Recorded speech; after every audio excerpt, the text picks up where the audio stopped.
udalakin elkarlanean ingendon zuaitze eguna, eta ze satisfazio eta ze posik etortzen zaran etxera ez, zuaitz batzuk landatuta gero. Ematen dau, hori, zu joaten zarania, gu ez garanean egongo hemen, zeo zer lagatzen dozula horre etorkizunerako, edo nire hitzen jata gure proiektuan politxena, bebai eitzen dugun pedagogia eta zabaltzen ari gara naturarekiko maitasuna eta hori bebai oso politxa da, baina niri iruditzen jata hori politxena dela, hori zuaitz landaketa bat itzen dugunean, edo lurrak lortzen ditugunean, ez da?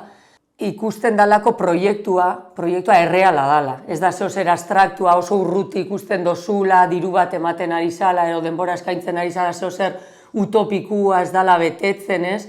Lurrak lortzen ari garala, bai kustodian eta bai erosten ari garala lursaiak, eta proiektua egingarria dela eta egiten ari garala, ez da? Betetzen ari dela. Gure amets hori, hasierako 2020 urteko amets hori betetzen ari dela.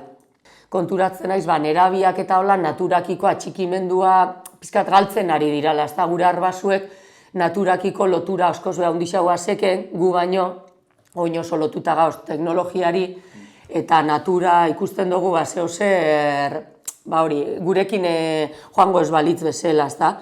Eta gertutasun hori, Eibarren berez badakagula, bakarrik fizikoki ikusitza ez, zulo baten bizi gara, baina mendiz inguratuta bizi gara.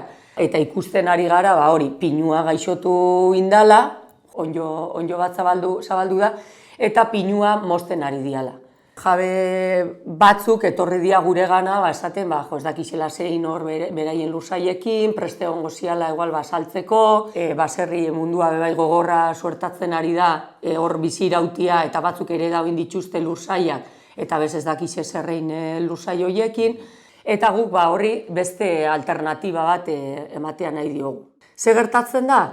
Guk diru laguntza bat lortzen dugula udaletikan, baina diru laguntza hori justifikatu behar dugu gure ekintzekin.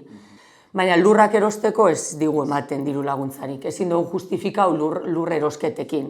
Ordan pixkat, hortik dator kanpaina honen helburu nagusia, ez da?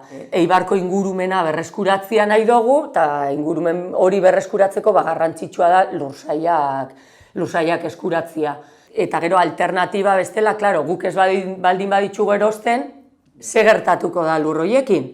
Ez daki gure presentzia gaitxik edo ikusten dalako ez dago eukaliptua ondo ikusita, eta ordan ari dira beste alternatiba batzu pinu maritimoa edo kriptomeria sartzen ari dira, orduan edo inkluso eolikoa jarri aldituzte lursaietan. Orduan, hori ez dugu nahi gertatzea, ez da? Gu hastian behin gutxi gora bera elkartzen gara 10 bat kide, bilerak egiteko eta ekintzak aurrera eramateko eta holan, baina momentu honetan 120 bazkide gara. Bazkideak iten dabana da, 60 euro jarri urtean, eta diru horrekin ekintzak aurrera eramaten ditugu. Eta batzuentzako simbolikoa izan daiteke, baina guretzat ezinbestekoa dela, lanian jarraitu ahal izateko. Eibarrek berez hori potentziala handia dakala, lehen esan duten bezala, mendiz inguratuta gaoz, mendixa oso gertu dakau, gune zoragarria dazkagu inguruan, eta ikusten dugu gure erreketan bainatzia etorkizun batean posible izango zala, eta leku aritzonduak eta pagadixak Eibarren egotia ez dela utopia bat gertatu daiteken eta gertatzen ari den realitatea bihurtzen ari den ametsa dela. Gure ingurunia maite dugulako, gure bizi kalitatea hobetzea nahi dugulako eta Eibar bizigarriago bat eraikitzea nahi dugulako.